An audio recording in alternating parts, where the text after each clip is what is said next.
السلام الخوت، كي دايرين؟ اموركم مزيان؟ نتمنى انكم تكونوا بخير وعلى خير، ومرحبا بكم مرة اخرى في قناتكم قناة الى بغيتي تفهم. كما شفتوا في هذه الحلقة وكما كتشوفوا في العنوان، بطبيعة الحال مع ارتفاع درجة الحرارة وحنا يعني الحمد لله في استقبال يعني فصل يعني الصيف، وهذا الفصل هذا هو معروف بارتفاع ديالو لدرجة الحرارة. فهاد ارتفاع ديال درجة الحرارة بطبيعة الحال تصاحبها واحد الظاهرة كما كنقولوا طبيعية، اللي هي كتحاول ان هاد درجة الحرارة كتجلب لنا يعني اسراب من الحشرات في المدن ديالنا المغربية، وهذا الشيء هذا خلق واحد شكوى ديال السكان.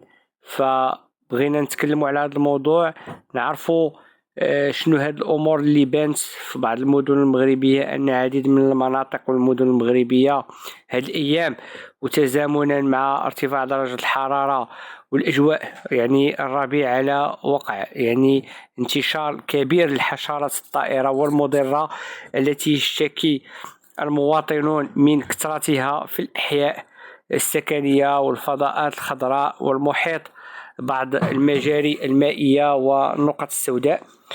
لأنه في حقيقة كتولي دابا صعيب أنك تجلس في واحد البلاصة اللي هي فضاء خضراء، لأن كاين ماشي غير هاد الحشرات اللي بانوا، ولكن الناموس وبزاف يعني كيكون واحد نوع من الديرونجمون. فعبر الكثير من المواطنين عبر المواقع ديال التواصل الاجتماعي عبروا على الغضب ديالهم من انتشار هذه الحشرات، وخاصة هذيك الشنيولة يعني الباعوض التي تقض مضاجعهم ليلا، مطالبين السلطات المنتخبة بالتدخل لمحاربة وشن حملات ميدانية لحد من التداعيات الصحية والبيئية. وبطبيعة الحال لفت منسقين الائتلاف الجمعوي من أجل البيئة إلى أن هذه الظاهرة ترتبط بعدة عوامل، من بينها التغيرات المناخية، ارتفاع درجة الحرارة، وتراجع عملية التنظيف ببعض المناطق، وهو ما يخلق ظروفا ملائما لتكاثر الحشرات الطائرة بمختلف الأنواع. وهنا بغيتك تسطرنا على يعني تراجع عملية التنظيف، يعني وأنه الأسباب كتبقى في المدن، فمع الأسف ظاهرة كارثية. وأوضح الفاعل المدني ذاته ضمن طبيعة الحال يعني خرجات ديالو عبر المواقع ديال التواصل الاجتماعي أن محاربة هذه الحشرات لا ينبغي أن تقتصر على الحملات الموسمية الظرفية، بل تتطلب اعتماد مقاربة مستدامة تقوم على تحسين شروط النظافة والتطهير السائل ومراقبة البؤور السوداء بشكل دائم، إلى جانب تحسيس المواطنين بأهمية الحفاظ على البيئة وعدم ترك المياه الراكدة والنفايات المنزلية عرضة للتراكم.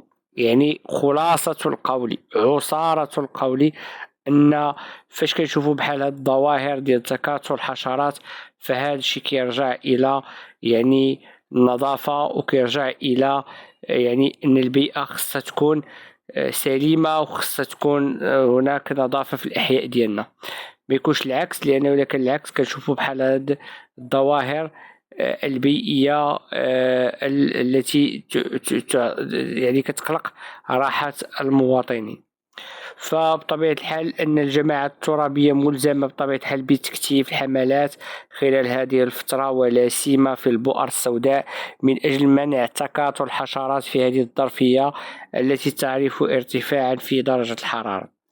وبطبيعة الحال هذه السلطات المختصة تعمل على مستوى الضربي لمواجهة هذا الوضع الذي بات يؤرق بال المواطنين، وتغزو مع حشرات المنازل رغم لجوء السكان إلى استعمال مبيدات وكذلك بعض الأجهزة لتخفيض منها.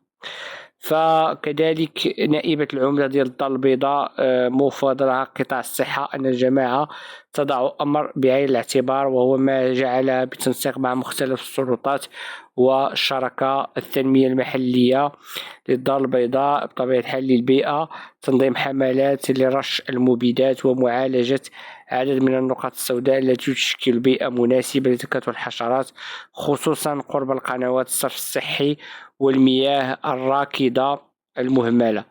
وبطبيعة الحال يعني هاد الأمور هادي ما خصهاش تكون غير في هاد المدن، هذا في جميع المدن، باش أننا دائما ما يكونش عندنا هاد التكاثر ديال الحشرات، وما نوصلوش هاد المرحلة من المراحل اللي يصعب أنك تقدر تلقى فيها معالجة بشكل كبير. وإلى هنا كتنتهي الحلقة ديالنا.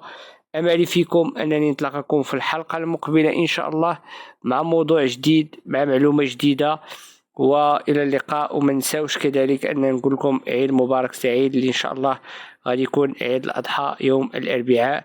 نتمنى أنه يدخل علينا وعليكم بالصحة والعافية، وعيد مبارك سعيد.